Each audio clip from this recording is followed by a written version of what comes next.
privilegio poder venir a serviros de la mejor manera que creo que puedo serviros, que es predicando la palabra de Dios. Como os decía, sois una iglesia bien conocida para nosotros, pero también sois una iglesia bien conocida para esta comarca. Hace solo 2 años, creo que habéis hecho 150 años. Habéis tenido el aniversario. Esta es una iglesia que para Jerez es conocida, todo el mundo sabe ubicarla. Fue en el año 74, bueno, está arriba del edificio, en el techo, están los 2 años que llevó a cabo la construcción. En el año 74 se abrió, junto con 2 escuelas, han pasado por aquí cientos de alumnos. El otro día hablaba con un vecino muy anciano de mi bloque y sabe perfectamente cuál es la iglesia de la calle Argüelles, donde hay chicos y chicas que estudiaban en estas escuelas hasta el año 39, con la llegada del franquismo. Este edificio está lleno de memoria para nuestra localidad. En definitiva, podríamos afirmar que la identidad de la iglesia de la calle Argüelles está bien definida. Está bien definida como pueblo de Dios, formada por hijos de Dios. Y en esta mañana me gustaría hablar sobre la identidad. Y para tener esta conversación que vamos a tener en los próximos minutos, me gustaría que me acompañaseis al texto de Mateo, capítulo 4, versículos que van del 1 al 11.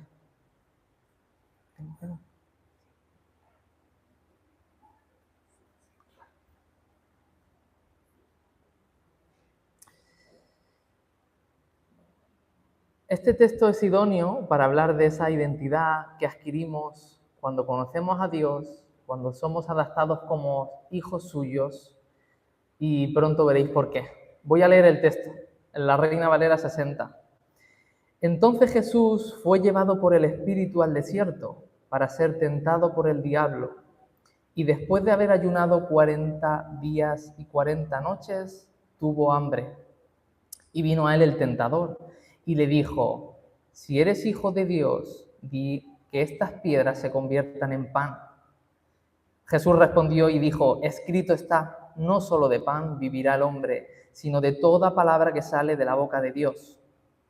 Entonces el diablo le llevó a la santa ciudad y le puso sobre el pináculo del templo y le dijo: si eres hijo de Dios, échate abajo, porque escrito está: a sus ángeles mandará cerca de ti y en sus manos te sostendrán para que no tropieces con tu pie en piedra.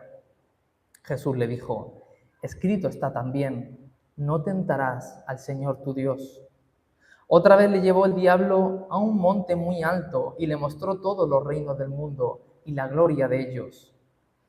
Y le dijo: todo esto te daré si postrado me adorares. Entonces Jesús le dijo: vete, Satanás, porque escrito está: al Señor tu Dios adorarás y a Él solo servirás. El diablo entonces le dejó, y aquí vinieron ángeles y le servían. El relato de la tentación de Jesús en el desierto es muy conocido por todos. Es casi cultura popular. Cualquiera, aunque no sea cristiano practicante, conoce bien esta historia. Pero desde el punto de vista teológico, este es uno de los pasajes que más misterio y complejidad tienen de la vida de Jesús. Y poco a poco vamos a ir viendo hoy por qué. El texto lo vamos a abordar en 3 diferentes bloques. En el primer bloque vamos a hablar sobre la identidad. En el segundo bloque vamos a hablar sobre la tentación. Y en el tercer bloque vamos a hablar sobre la victoria. Identidad. Tal y como comentaba al principio, la identidad de pertenencia, de saber quién eres y a dónde perteneces, es algo muy valioso.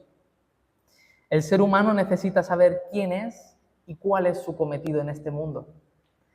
Las civilizaciones antiguas luchaban por ser nación, luchaban unas a otras por ser una nación. Tenemos el ejemplo precisamente del pueblo de Israel, que tuvo que luchar contra todos los pueblos de Canaán, los cananeos, hititas, amorreos, fereceos. Tuvo que luchar contra todos ellos para poder establecerse en Canaán y ser un pueblo, el pueblo de Dios. que necesitaba un territorio.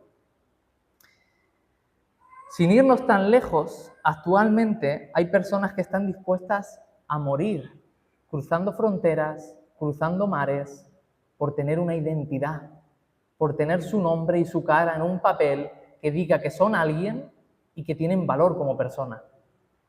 La identidad es algo que cuesta mucho tener hoy en día.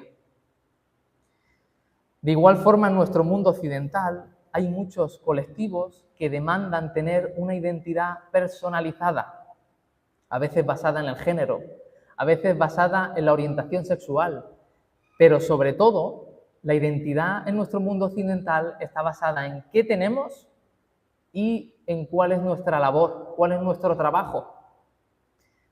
Hay gente a la que le cuesta mucho decir quién es sin decir a qué se dedica o qué tiene. Yo soy Miguel, no me he presentado, soy ingeniero. Es como que queda más hilado, ¿no? Ya sabes quién soy, en qué estatus social me muevo, cuáles son mis estudios, qué labor hago en esta sociedad, cuál es mi aporte. Cuesta mucho decir a día de hoy quiénes somos sin pensar en qué tenemos, cuáles son nuestros estudios, cuál es nuestro trabajo. Todos estamos luchando por definir bien nuestra identidad. Y algo muy curioso de la identidad es que para definir mi identidad necesito a los demás. ¿Has pensado en esto? Si yo estuviera solo en el planeta, si no hubiera otros seres humanos, yo no sería nadie, porque no podría ejercitar mi identidad. No podría mostrar a otros quién soy. Esto lo explica muy bien Jesús cuando en la última cena, después de lavar los pies a sus discípulos, les dice en Juan capítulo 13, versículo 35, en esto conocerán todos que sois mis discípulos, si tuviereis amor los unos por los otros. Conocerán quién sois cuando ejercitéis vuestra identidad con los demás. Tener una identidad implica el ejercicio de la misma hacia los que me rodean. Si soy hijo de Dios, discípulo de Jesús, amo a mi prójimo. Como también explicaría muy bien esto, fue el apóstol Juan, cuando escribe a las iglesias de Asia Menor, en Primera de Juan, capítulo 3, versículo 10, les dice, en esto se manifiestan los hijos de Dios y los hijos del diablo. Todo aquel que no hace justicia y que no ama a su hermano, no es de Dios. Tener una identidad implica el ejercicio de la misma hacia los que me rodean. Esto lo vemos incluso en la creación, en Génesis. Si nos vamos a Génesis, capítulo 1, versículo 1 y 3, vemos a un Dios trino que no está solo, que nunca ha estado solo. De hecho, ese es uno de los principios de la teología sistemática. Dios no puede ser amor si en algún momento ha estado solo, porque para ser amoroso necesitas a otros. En Génesis 1 nos dice, en el principio creó Dios los cielos y la tierra estaba desordenada y vacía, y las tinieblas estaban sobre la faz del abismo, y el Espíritu de Dios se movía sobre la faz de las aguas. Y dijo Dios, sea la luz, y fue la luz. Es muy parecido a cómo empieza Juan el Evangelio. En el principio era la palabra, y la palabra era con Dios, y la palabra era Dios. Ella era en el principio con Dios. ¿A dónde quiero llegar? En la creación del mundo, tres partes actúan: Padre, Espíritu y la palabra. Es decir, en la eternidad, antes de que ninguna cosa fuese hecha, Padre, Hijo y Espíritu se amaban uno al otro. Me gusta mucho cómo lo define, creo que C.S. Lewis o Tim Keller, que lo define como que había una especie de danza de amor a lo largo de toda la eternidad entre estas tres personas de la Trinidad. Padre, Hijo y Espíritu se confirmaban uno al otro su propia identidad como seres bellos, creadores, amorosos, misericordiosos, fieles. Como escribe el gran teólogo Cornelius Plantinga, las tres personas de la Trinidad se exaltan una a la otra. Cada una alberga al otro en el centro de su ser. Cada una abraza y envuelve a las otras. Una preciosa armonía, ¿verdad? Esto es muy importante para el pasaje de las tentaciones de Jesús, porque justo el texto que precede a las tentaciones de Jesús, quiero que vayamos a él, está en Mateo, capítulo 3, del versículo 16 al 17. Justo antes de las tentaciones, en algún momento Dios le revela a Jesús: tienes que ir al río Jordán y ser bautizado por Juan el Bautista. Él va hasta la comunidad de Juan y allí recibe el bautismo. ¿Y qué ocurre cuando Jesús asciende de las aguas? Nos dice en el versículo 16, Mateo: y Jesús, después de que fue bautizado, subió luego del agua, y he aquí los cielos se abrieron, le fueron abiertos, y vio al Espíritu de Dios que descendía como paloma y venía sobre él. Y hubo una voz de los cielos que decía: este es mi Hijo amado, en quien tengo complacencia. He aquí, volvemos a observar la misma imagen de forma muy gráfica que en la creación, que el Dios Trino. Se abren los cielos, el poder del Espíritu desciende sobre Jesús y la voz del Padre identifica a Jesús como Hijo amado, como Hijo que le agrada. Así, la identidad de Cristo está atada a las palabras del Padre y al poder del Espíritu. ¿Por qué esto es importante para el texto que estamos viendo hoy de las tentaciones? No me voy a dilatar más. Porque como vamos a ver enseguida, las tentaciones de Satanás van a atacar directamente a la identidad de Jesús como Hijo de Dios. Y terminando este primer bloque acerca de la identidad, te quiero preguntar: ¿crees que esto es oportuno para ti como cristiano? ¿Tiene interés para ti como cristiano saber que el tentador ataca la identidad de Jesús? ¿Has pensado alguna vez en ello? Que pueda estar Satanás atacando tu identidad como hijo de Dios. Esto es relevante porque tú y yo, en el momento de conocer a Cristo, hemos sido llamados hijos de Dios. Las palabras del Padre hacia el Hijo en el río Jordán son de nuevo pronunciadas hacia nosotros. Tú eres mi Hijo amado, en ti tengo complacencia. Esto lo explica muy bien Pablo en Romanos 8, versículos 16 y 17, Pablo dice: el Espíritu mismo da testimonio a nuestro espíritu de que somos hijos de Dios. Y si hijos, también herederos, herederos de Dios y coherederos con Cristo, si es que padecemos juntamente con Él, para que juntamente con Él seamos glorificados. Esto es maravilloso, ¿verdad? No sé si te has parado a ver que Pablo vuelve a describir la imagen del Dios Trino, un espíritu que habla a nuestro espíritu, un Padre que nos hace herederos, un Hijo que nos hace coherederos con Él. El Dios Trino de repente deja de relacionarse solo entre esas tres personas y viene a relacionarse contigo. Esto es maravilloso porque Dios te invita a formar parte de esa danza de amor que ha estado a lo largo de toda la eternidad. Pero, como somos hijos, tenemos también una responsabilidad, unas consecuencias. Los ataques de Satanás hacia la identidad como hijos de Dios también van a ser dirigidos hacia tu vida. Y en muchas ocasiones, como también veremos a continuación. Por eso, atender a la forma en que Cristo va a actuar durante las tentaciones, la forma en que va a contestar al diablo, la forma en que el diablo le tienta. Atender a todo esto es primordial para nosotros, porque no estamos exentos de ello. Debemos prestar atención a las tentaciones de Jesús, pararnos, reflexionar y ver cómo podemos actuar también en nuestra vida. No sé si alguna vez has tenido la oportunidad de meditar sobre las tentaciones de Jesús. Hoy lo vamos a hacer. Así pasamos al bloque de las tentaciones. Nos dice Mateo, en el capítulo 4 y así, en el versículo 1 y 2, entonces Jesús fue llevado por el Espíritu al desierto para ser tentado por el diablo. y después de haber ayunado 40 días y 40 noches, tuvo hambre. Solo en estos dos versículos hay dos detalles muy importantes en los que merece la pena detenernos. Primero, en el versículo 1, es el Espíritu Santo el que lleva a Jesús hacia el desierto para ser tentado por Satanás.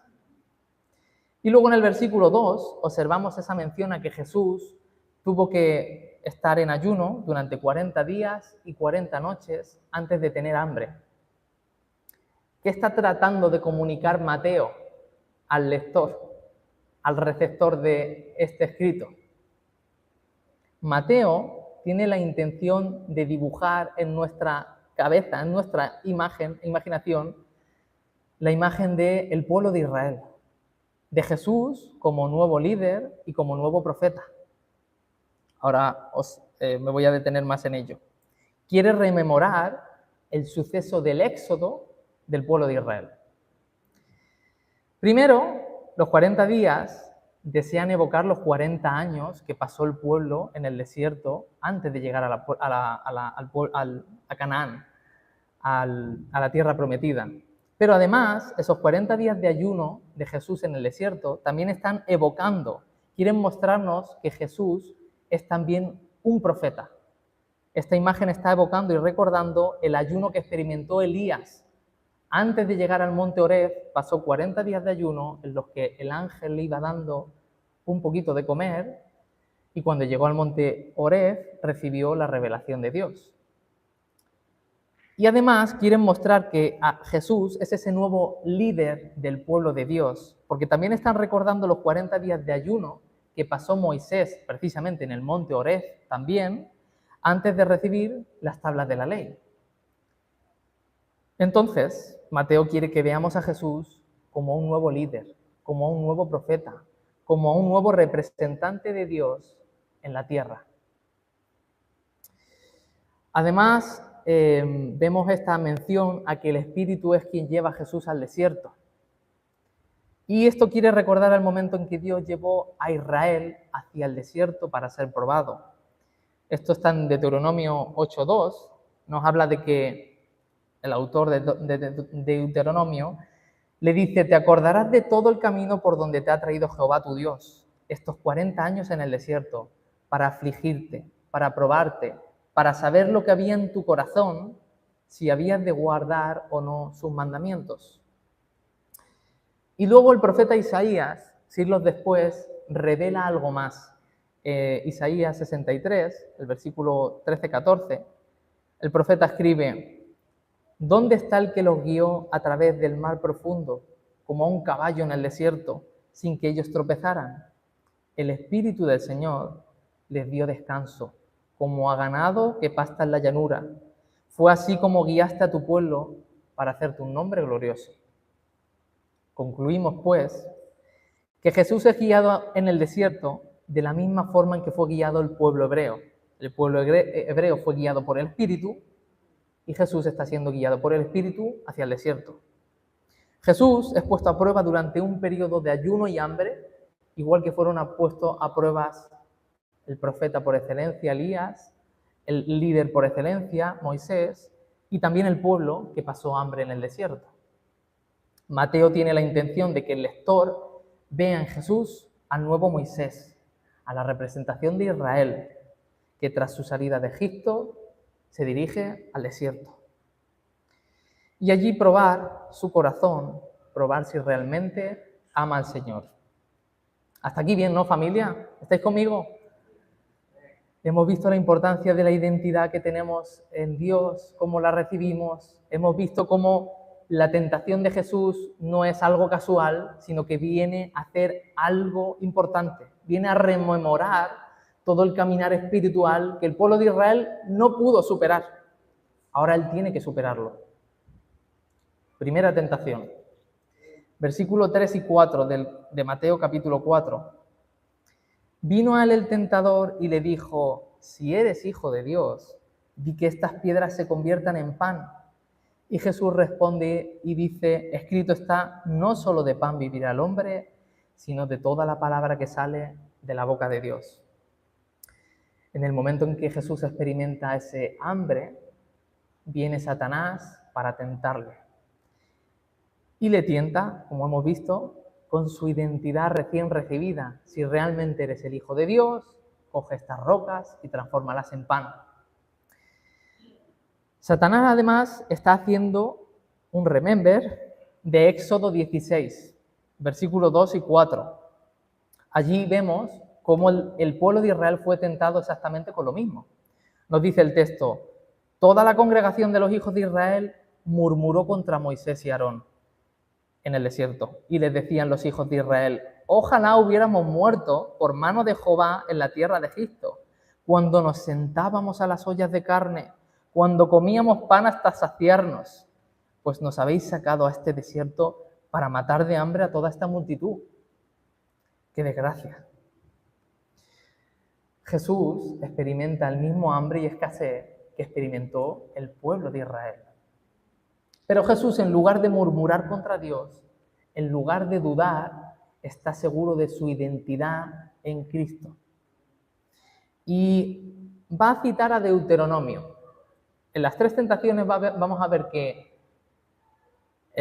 Satanás va a citar ciertos textos, pero siempre Jesús va a contestar con Deuteronomio. En esta ocasión cita Deuteronomio 8:3, que dice, lo leo completo: y te afligió y te hizo tener hambre y te sustentó con maná, comida que no conocías tú ni tus padres la habían conocido, para hacerte saber que no solo de pan vivirá el hombre, mas de todo lo que sale de la boca de Jehová vivirá el hombre.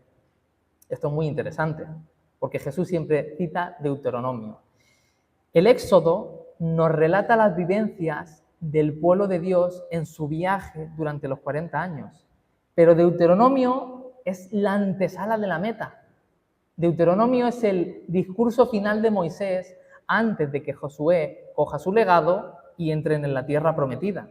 En Deuteronomio lo que hace Moisés es resumir las lecciones que han aprendido de Dios durante todo su caminar esos 40 años.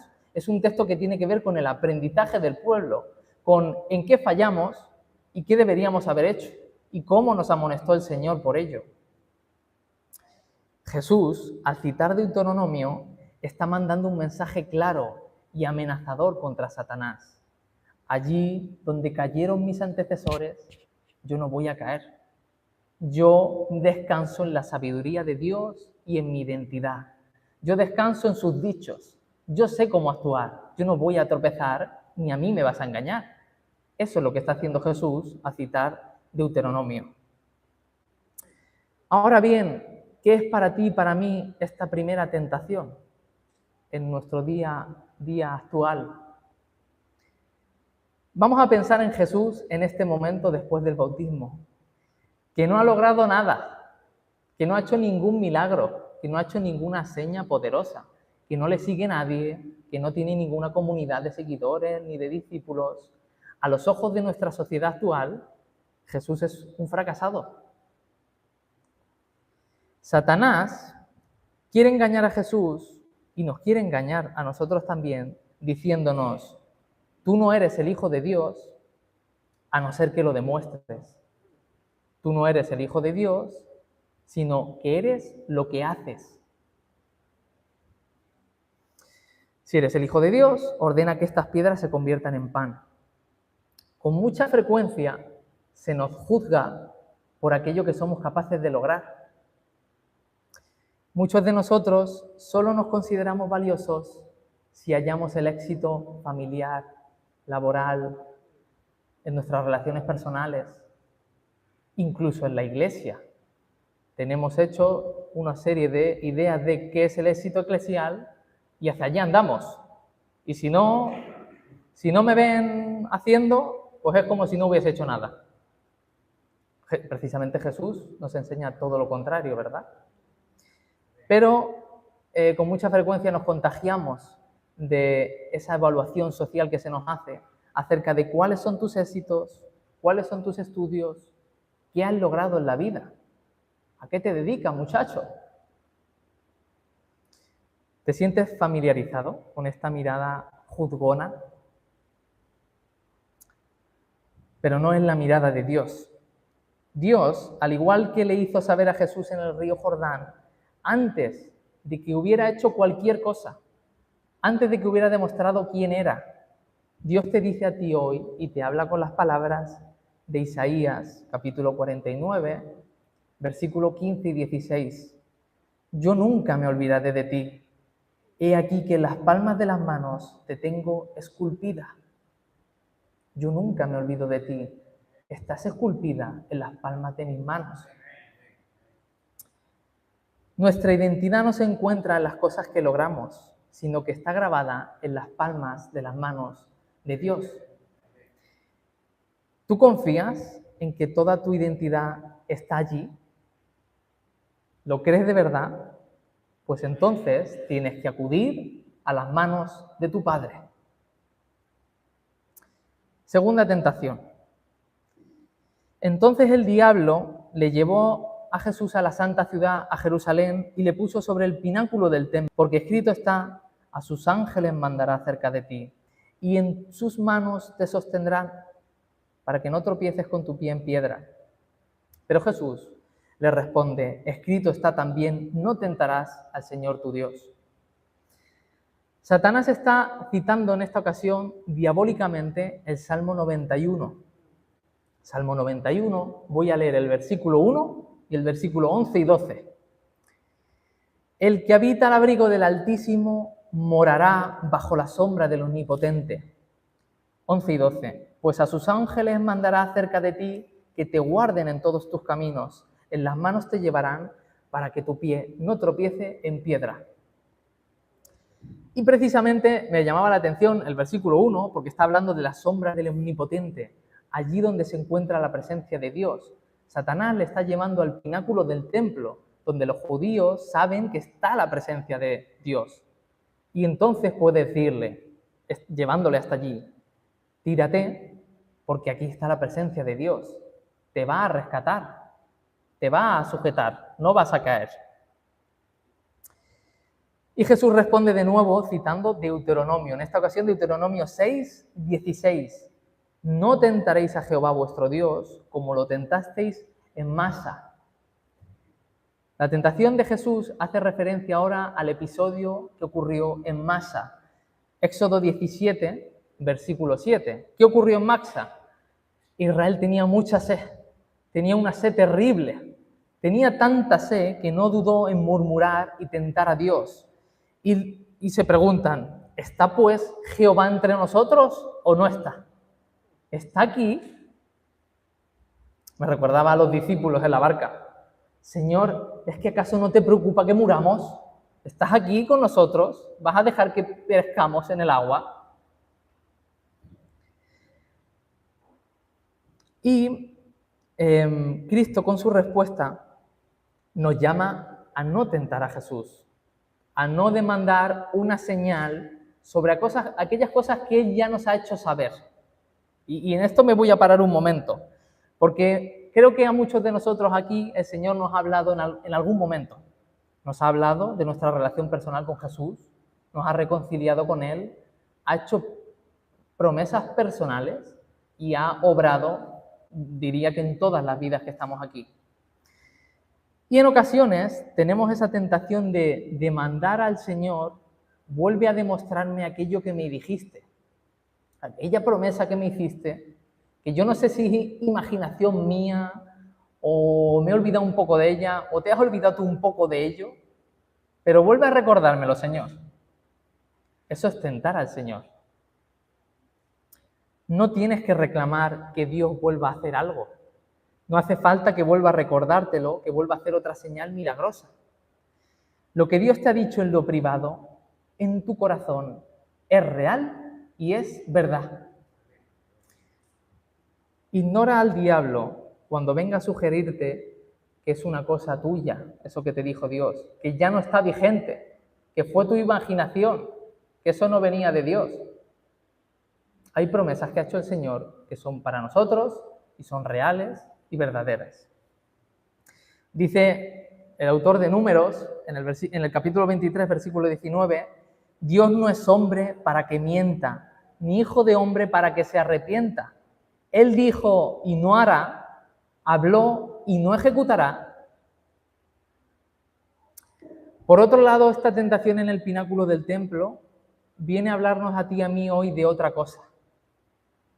Fíjate que Satanás lleva a Cristo al pináculo del templo judío. Si se hubiese tirado, si le hubieran recogido los ángeles, los doctos de la ley, los sacerdotes, los fariseos, la gente importante de Judea, le hubieran alabado, le hubieran reconocido inmediatamente como enviado de Dios. Qué fácil, ¿no? Satanás le está tentando con el reconocimiento de su identidad. Tírate, que otros se den cuenta de quién eres y digan, ah, sí, claro, es el Hijo de Dios. La opinión de los otros nos importa mucho. Si nos importan mucho las cosas que hacemos, también nos importa mucho la opinión de los otros. Nos preocupa dar una apariencia que sea buena. Nos preocupa mucho nuestra ropa, cómo lucimos, cómo lucen nuestras casas, cómo es nuestro coche, cómo son las cosas que tenemos. Las empresas gastan millones y millones en publicidad para convencernos de que necesitamos esas cosas para pulir nuestra identidad un poquito más. No sé si estáis de acuerdo. Nos preocupa mucho qué piensen los demás y nuestra autoestima crece y decae dependiendo de si recibimos ciertos elogios o de si no los recibimos. Vivimos en una época además muy compleja. Nunca ha habido tanta enfermedad acerca de la ansiedad, acerca de la depresión entre gente joven. Gente joven que entre 10 y 15 años tienen depresión por la identidad, la imagen que tienen que mantener en redes sociales, ante sus seguidores, sus amigos, que los miran, que ven las publicaciones que suben, qué tipo de vida llevan, qué ropa visten, cómo son sus padres, a qué se dedican. Es una presión brutal. Y tenemos que contentar a los demás y demostrar quiénes somos. Cuando yo conocí al Señor, hace como 10 años, me sentí por primera vez en mi vida completo, amado, digno, valioso. Estaba tan contento que se lo conté a mi madre. Mi madre no es creyente. Mamá, tengo dignidad. Yo valgo algo. Porque durante años pasé una ansiedad intentando demostrar quién eran los demás, intentando demostrarlo con mis notas, destacando en la carrera, intentando el elogio, buscar el elogio. Ese es un camino que lleva a la desesperación. Por primera vez, cuando Dios me amó, también me sentí capacitado para amar a otros. Porque me sentí muy, muy amado por Dios y yo quería compartir ese amor. Tú eres su hijo amado. Dios no puede dejar de amarte por muchas cosas en las que metas la pata. Dios no puede dejar de amarte. No pierdas tu valor, tu identidad, tu dignidad por demostrar a los demás cuánto vales, por llevar una careta, una carcasa que se puede caer como el polvo en cualquier momento. Ese no es tu verdadero rostro. Tercera y última tentación. Otra vez le llevó el diablo a un monte muy alto y le mostró todos los reinos del mundo y la gloria de ellos. Y le dijo, todo esto te daré si postrado me adorares. Entonces Jesús le dijo, vete, Satanás, porque escrito está, al Señor tu Dios adorarás y a Él solo servirás. El diablo entonces le dejó y aquí vinieron ángeles y le servían. Vemos que Satanás arremete por tercera vez contra Jesús, contra su identidad y le hace una promesa muy suculenta. Si te arrodillas ante mí, todo lo que ves, todos los reinos, territorios y su gloria serán para ti. Solo tienes que postrarte un poquito. Esto es suculento para Jesús. Ahora veremos por qué. Pero Jesús le responde citando Deuteronomio 6, 13 y 14. A Jehová tu Dios temerás y a Él solo servirás, y por su nombre jurarás. No andaréis en pos de dioses ajenos, de los dioses de los pueblos que están, en vuestro entorno. Este aprendizaje de Deuteronomio habla de Éxodo 34, 12, 14. Éxodo 34, versículos 12 y 14. En el momento en que Moisés está preparando las tablas de la ley, le está diciendo, inminentemente vais a entrar en la tierra prometida. Hay otros allí, pero no te pongas a hacer alianza con ellos, ni te arrodilles a sus pies. No te pongas a adorar a sus dioses. Os leo Éxodo 34, 12, 14, que lo dice bastante mejor que yo. Guárdate de hacer alianza con los moradores de la tierra donde has de entrar, para que no seas tropezadero en medio de ti. Derribaréis sus altares, quebraréis sus estatuas y cortaréis sus imágenes de la diosa Asera. Porque no te has de inclinar a ningún otro Dios, pues Jehová, cuyo nombre es celoso, Dios celoso es. Tenemos que tener en cuenta una cosa del mundo antiguo. Los hebreos sabían muy bien que las otras deidades eran manifestaciones diabólicas de Satanás. Para ellos, arrodillarse a otra deidad era como arrodillarse a una personificación de Satanás. Ellos lo sabían muy bien y por eso también el evangelista, sabiendo esa cultura judía, muestra el texto de esta forma. Entonces, la tentación que tuvieron los hebreos es exactamente la que tuvo Jesús, de arrodillarse ante Satanás. Y arrodillarse ante Satanás, que es algo muy fácil, le hubiera ahorrado muchos quebraderos de cabeza a Jesús y también al pueblo hebreo, porque como decía, eso conlleva alianza. Me arrodillo a tus dioses, me hago amigo de ti, de ti, de ti, y mi nación de repente amplía su rango de extensión y los reinos me son prometidos y ya no tengo que estar aquí batallando. De igual forma, Jesús está siendo tentado con arrodíllate y todo será tuyo, sin cruz, sin sufrimiento, sin dolor, sin bajar al Seol. Arrodíllate y todo por lo que tú estás aquí te lo voy a dar.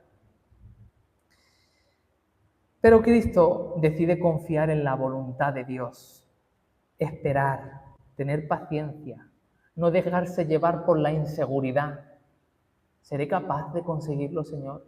¿Seré capaz de conseguirlo? Me siento tan débil. ¿Me espera una larga lucha? Jesús vence todo eso sabiendo su identidad. Cristo decide confiar en las promesas de Dios. Hay una promesa en los Salmos 110, versículo 1, hay una promesa que escribe David que está hecha para Cristo. Jehová dijo a mi Señor, siéntate a mi diestra hasta que ponga tus pies a tus enemigos por estrado de tus pies. Esta promesa es para Jesús. Jesús sabía que tendría que esperar a la diestra del Señor cuando subiera a los 3 días después de la resurrección y sigue esperando para que Dios le ponga un día todos los reinos a sus pies y todos le alabarán y todos le reconocerán como Señor y Rey. Cristo decide confiar en la promesa de Dios. Nosotros hoy podemos dejarnos engañar por Satanás creyendo que somos aquello que poseemos. En nuestra cultura, el éxito y la seguridad también se mide por las cosas que tenemos, el hogar que tenemos, la casa que tenemos, lo grande que es nuestra cuenta bancaria. De alguna forma, desprenderse de todo eso es confiar en Dios. Dejar de acumular aquí para hacernos un tesoro en los cielos es muy bonito de decir, pero muy difícil de vivir. Confiar en que Dios nos va a dar todo lo que necesitamos mientras damos alegremente nuestro diezmo, mientras damos alegremente nuestro tiempo, compartimos el espacio de nuestros coches, compartimos el espacio de nuestras casas, es muy difícil si uno no tiene clara su identidad, si uno no tiene claro lo que Dios le ha prometido, no en esta vida, sino en la multitud de tesoros y el hogar que nos espera en los cielos. Hay que creer en eso de verdad, si no uno no es capaz de hacerlo. Nos dice el mismo Jesús en Mateo capítulo 6, de los versículos que van del 19 al 21, No os hagáis tesoros en la tierra, donde la polilla y el orín corrompen, y donde ladrones minan y hurtan, sino haceos tesoros en el cielo, donde ni la polilla ni el orín corrompen, y donde ladrones no minan ni hurtan. Porque donde esté vuestro tesoro, allí estará también vuestro corazón. Precisamente el corazón, como hemos visto y como hemos comentado al principio, era lo que Dios quería probar en el desierto con el pueblo de Israel y lo que Dios quería probar en el desierto con Jesús. ¿Qué hay en tu corazón? ¿Dónde está tu corazón? El amor de Dios como hijo que eres no depende de lo que tengas. Rápidamente, no sé si os acordáis del hijo mayor, de la parábola del hijo pródigo.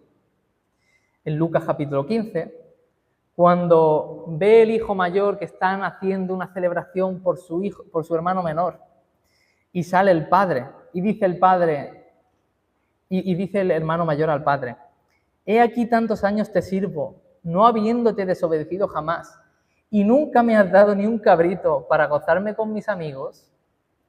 Para cuando vino tu hijo, que ha consumido tus bienes con rameras, has hecho matar para él el becerro gordo. El padre entonces le dice: hijo, tú siempre estás conmigo y todas mis cosas son tuyas, pero era necesario hacer fiesta y festejar porque este hermano tuyo estaba muerto y ha vuelto a vivir. ¿Qué nos habla Jesús con la parábola del hijo pródigo? De aquellas cosas que son complicadas de soltar. El hijo mayor, el problema que tenía es que no quería soltar sus logros, aquellas cosas que había hecho, aquellas cosas que había conseguido acumular, aquellas cosas que le daban identidad.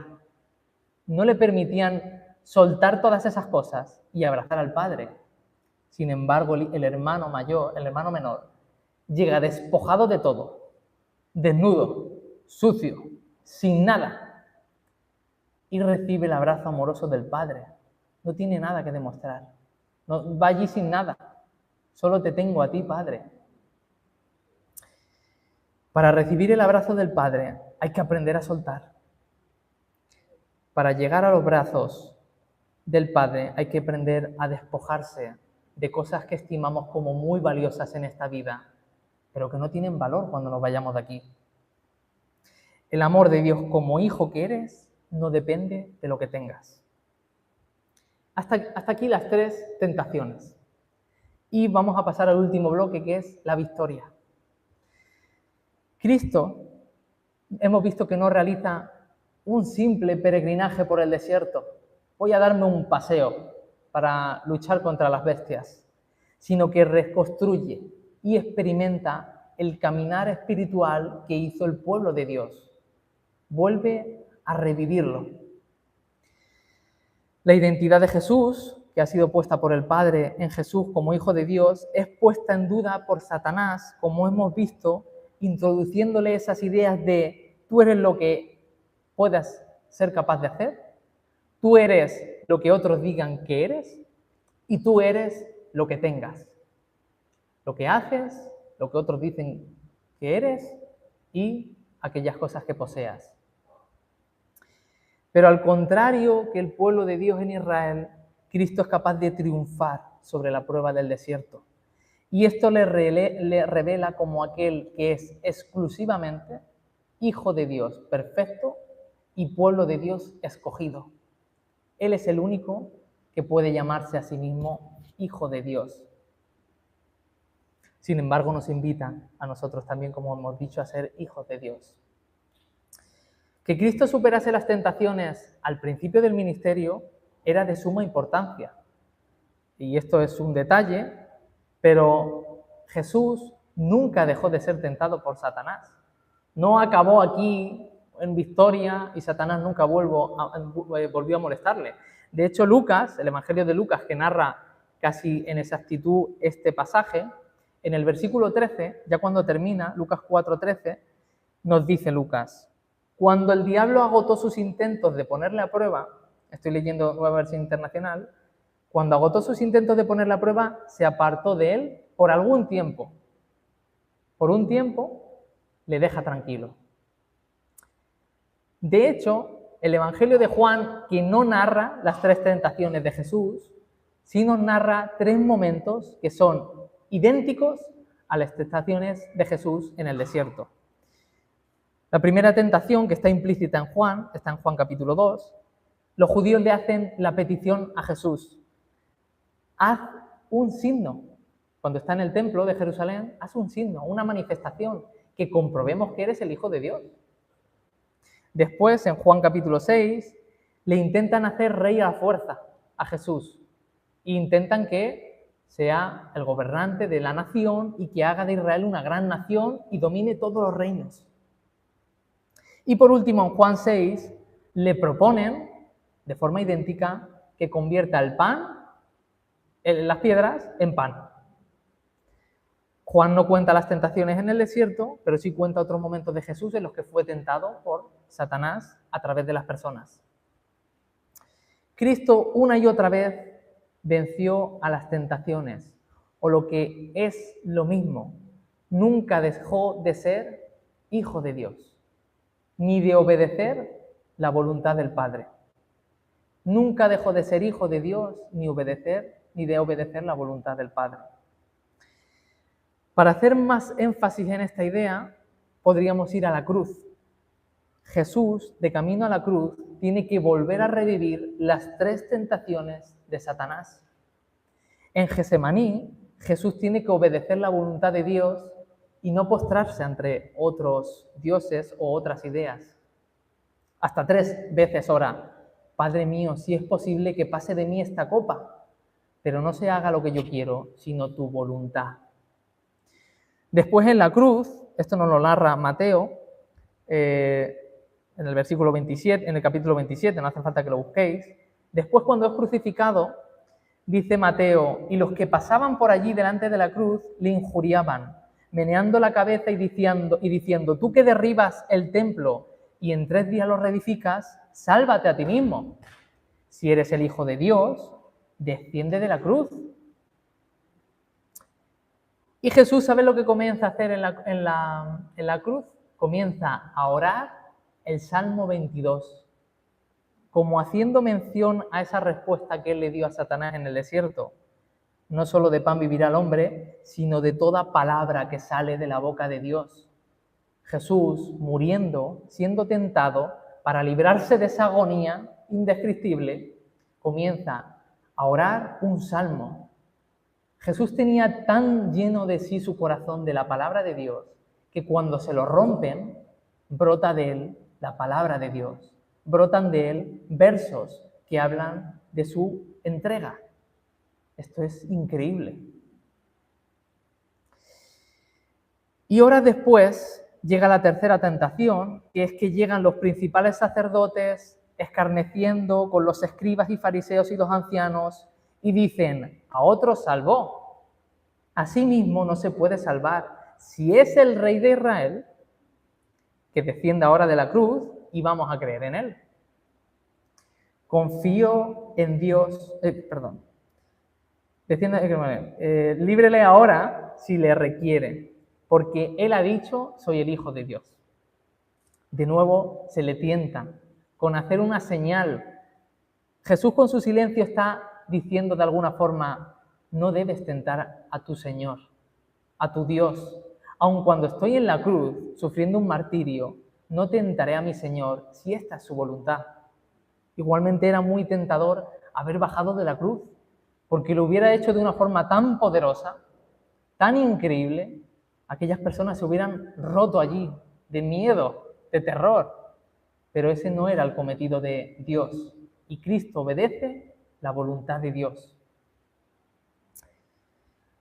Es importante, como decía al principio, que entendamos tú y yo a las tentaciones de Jesús en el desierto, porque tú y yo, al haber recibido el regalo de la identidad de hijos de Dios, vamos a ser atacados por Satanás de estas mismas maneras y a lo largo de toda nuestra vida.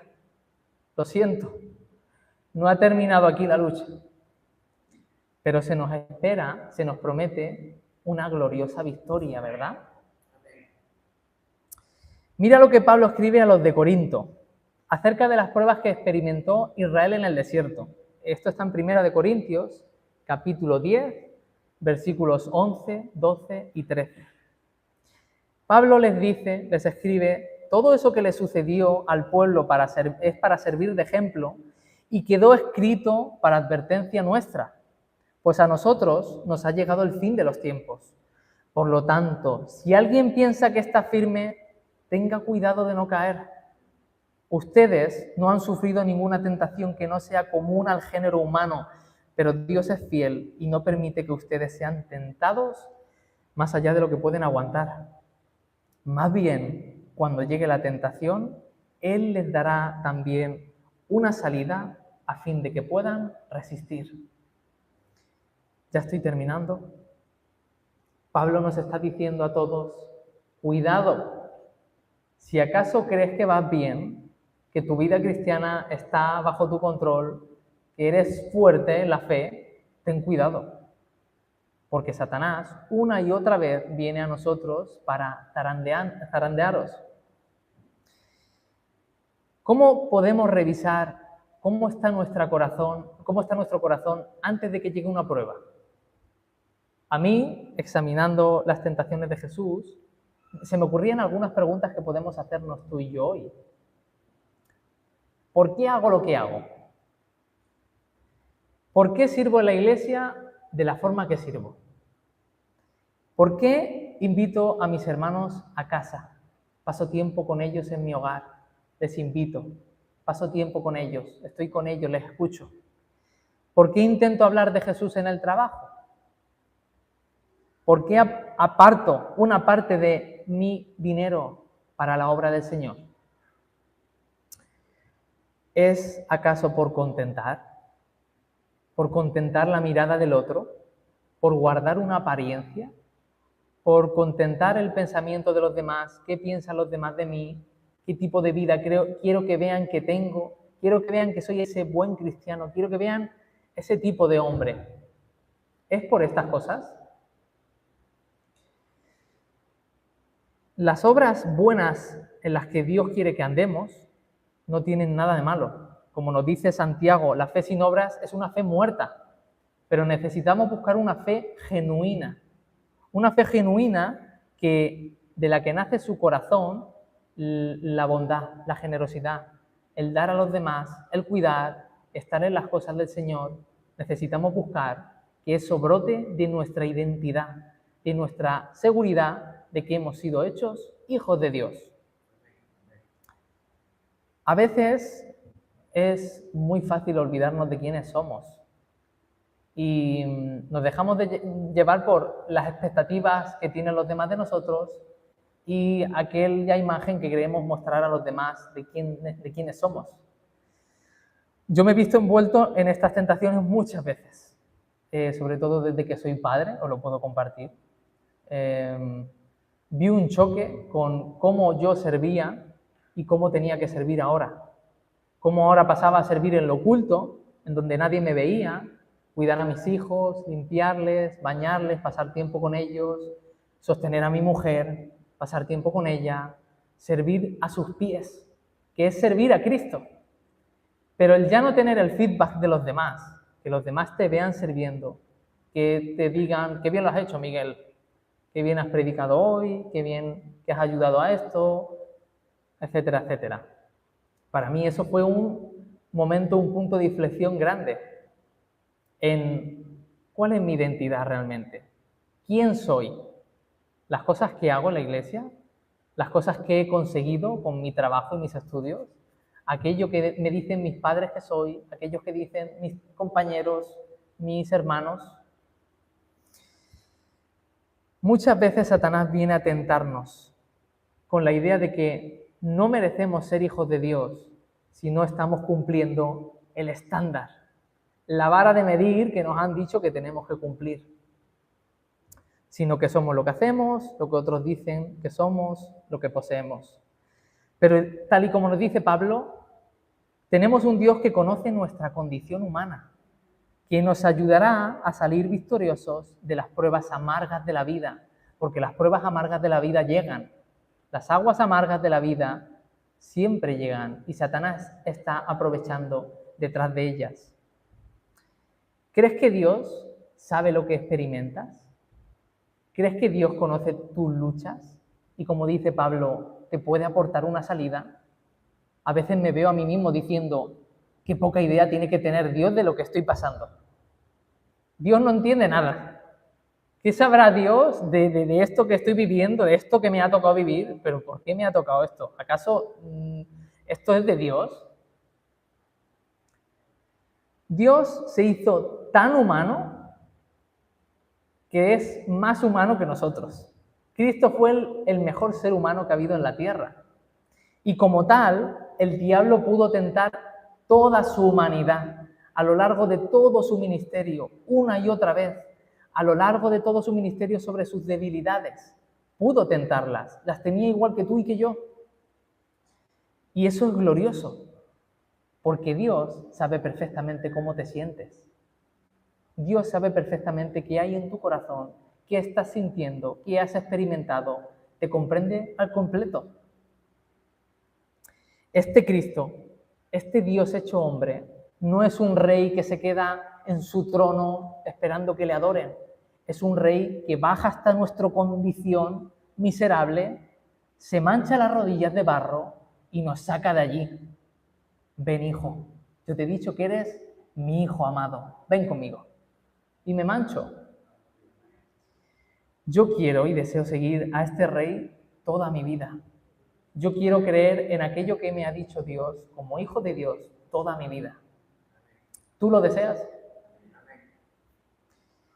Voy a orar para despedirnos. Gracias, Señor, por todo lo que estuvo dispuesto a hacer Jesús por nosotros, dispuesto a hacerse hombre, a ser un niño al que había que limpiar, un niño al que había que limpiar, un adolescente rebelde, por crecer en sabiduría, aferrado a ti, aprender, superar tentaciones, por morir en la cruz de una forma indescriptible de dolor, superar toda tentación y todo ello por hoy salvar nuestra vida, por hacernos hijos. Gracias, ayúdanos a aferrarnos a ellos y a vivir nuestra vida como hijos de Dios en todas las áreas de nuestra vida. Te pedimos estas cosas en el nombre de Dios.